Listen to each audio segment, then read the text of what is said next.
America, there are about 3,700 abortions a day, which is 1.37 million a year. And so we're doing what we can to fight these abortions. And one beautiful lady who's going to share her testimony is Chrissy.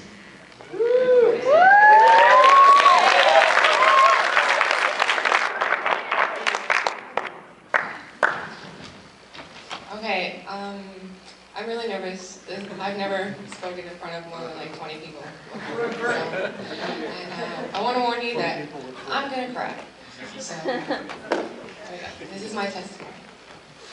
I was just finishing my medical assisting courses, and my internship was at a women's health center. I was going to be taking vital signs, answering phones, checking the patients in, and drawing blood. I showed up to work, and I was shocked to find out that they did abortions there. When I asked to be assigned to a different location, they told me there was nowhere else to go.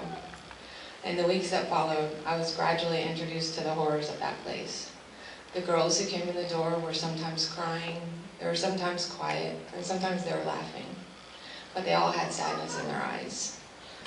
At the end of my internship, I was offered a job.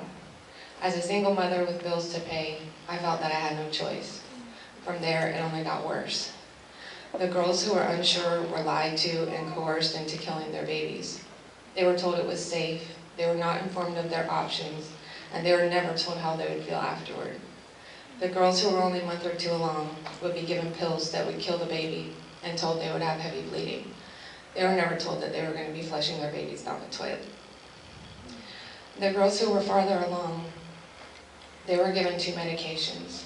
One so they wouldn't feel anything, the other one so they wouldn't remember. The medications did not always work. They were held down by the abortionist assistants, screaming in agony as their babies were ripped apart and pulled out with a vacuum. If they were ever to change their minds, they were told that it was too late. When the medicines did work, the abortionist and his assistants would laugh, tell jokes, and even watch TV while they were killing the babies. Afterward, the girls were ushered out the back door in varying conditions, some barely able to walk, vomiting, confused, high on the medications, or crying hysterically. But one after the other, they would get on the table and kill their babies. I hated going to work. I would get into my car every morning with a knot in my stomach and go home every night and get sick. It was an awful place to be. Many of the girls who worked there did drugs in order to deal with the pain that they were experiencing from working there.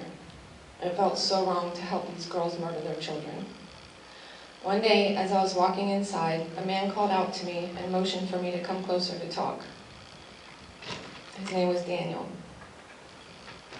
He invited me to church and asked if I knew what I was doing was wrong. I did, but I had to pay my bills. I went inside. In the days that followed, I thought a lot about our conversation. It was getting more and more difficult to go to work. The next week, I was happy to see Daniel when I got to work.